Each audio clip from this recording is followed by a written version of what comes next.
मुकद्दर भी बाबा साहब के संविधान से मिला। ऐसी बावरी पत्थर पूजन जाए, अपनी चाची कोई न पूजे जिसका पीसा था। ये मान, ये सम्मान, ये स्वाभिमान सब कुछ हमें बाबा साहब के संविधान से मिला।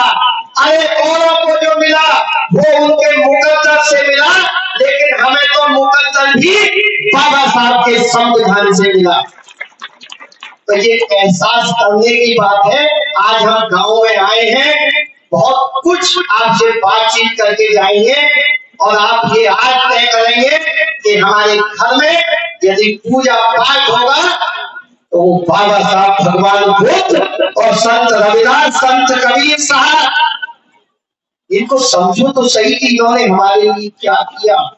हम ऐसी ऐसी चीजों के पीछे पड़े लकीर के फकीर, जहां आज तक कुछ नहीं मिला, जिन्होंने हमें सदियों से गुलाम बनाया।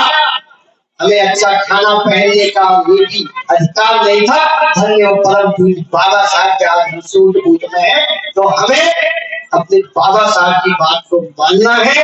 और आज यही कार्यक्रम का वो होगा। मैं एक संदेश देते हुए सबको आमंत्रित करूंगा कि हमारी माताएं बहनें, हमारे साथी सुनते तो बहुत है, मेरे जैसे भी MA, BEd, PhD, doctor, engineer, लेकिन उनका मानसिक गुलामी होती है मन के अंदर, वो उसको भय को नहीं निकाल पाते हैं। यदि एक अनपढ़ व्यक्ति ने ये कह दिया कि ये ध्यान रखी जाएगी तो ये ध्यान रखी जाएगी, बच्चे का ये नाम होगा तो ऐसे होगा, क्यों होगा? अरे हम बाबा साहब की बदौलत है, बीएससी पीएचडी होल्डर समाज में है, हम अपना काम अपने तरीके से करेंगे। मेरा कहने का मतलब है कि बहुत सुनती तो है महिलाएं, हमारे भाई भी, लेकिन लौट के फिर तीसरे दिन वहीं पहुंच जाते हैं जहां थे। तो वहां नहीं जाना है। संत कबीर साहब ने एक दोहा कहा, दुनिया ऐसी बावरी पत्थर पूजन जाए, अपनी चाची कोई न पूजे जिसका पीसा था। आप पिसा हुआ किसका खाते हो? आप समझ रहे होगे।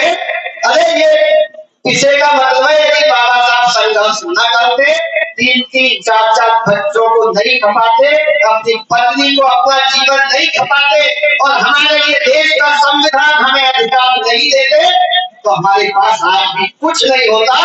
लेकिन फिर भी दुनिया ऐसी बावरी पत्थर पूजन जाए और अपनी चाकी कोई न पूजे जिसका पीसा खाए, तो अपनी पीसी हुई चाकी यानी अपने महापुरुषों को अपने घर में स्थापित करिए।